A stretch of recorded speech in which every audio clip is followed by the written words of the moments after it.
Hi guys! Ano na dito? Morning na. Nag-away na kami galing Athens. Last Saturday. And ilang araw lang kami doon kasi meron lang kaming pinuntahan. Kasi kaso sa Philippine Embassy. And then, after na pumunta ng Philippine Embassy kasi 10 minutes away lang sa Filipino store. Dumaan na kami doon para bumili ito. Ito yung mga pinamili ko doon. Tender Juicy, my favorite.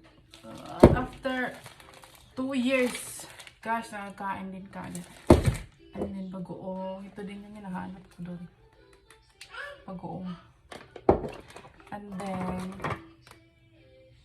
sardines. And ano pa to? Argentina. Kala ko dalawa yung kinuha ko. Spaghetti sauce. Magkaroon spaghetti. Bihon. And then ito. Kita ko to sa mga videos. Ito, tara ito. Itong bulldog. And then Hershey, my favorite. And ito, kinuha to ni Petros. Skyflakes. And then itong mga papansit kanto. Dalawa lang noodles.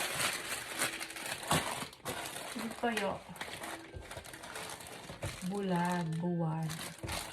Kalamin ito. Papatry ko ito kay Petros, guys. Ano itong magic sarap. Buhay bawang. Masarap ito sa suka. And itong Mamacita's barbecue. And then sinigang mix. Itong pansit. Bihon. Kala ko, dalawang malalaki. Maliit pala yung isa. Mali pala yung makina ko nito. Ano itong fish cracker. And syempre, sobrang suwan. Kasi yung mga tuyo dito, iba yung lasa. Hindi ko bet. Kaya kumuha ko nito. And then ito. Ito, bigay lang nito ng may-ari. Kay baby. Free niya kay baby. Itong lahat ng to, na pinamili ko, ay worth 80 euro lahat to. 80 euro lahat ng mga pinamili ko. Hindi ako bumili ng marami kasi meron silang online, bibili na lang online.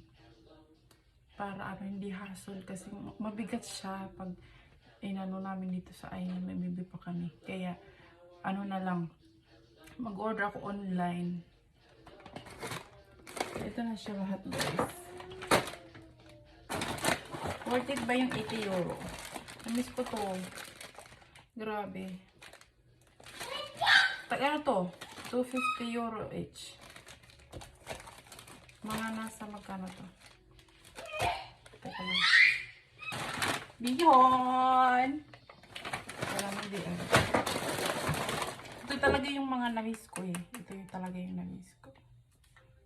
Bagoong. Lulutuin ko siya. Lalagay ko siya dito. I-arrange ko muna to.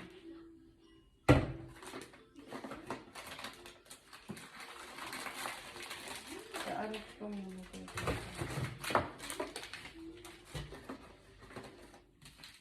Titignan ko yung ibang expired na.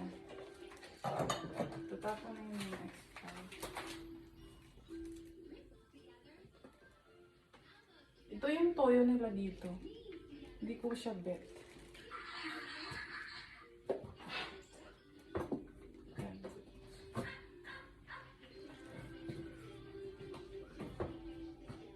Meron pala ako ditong coconut oil.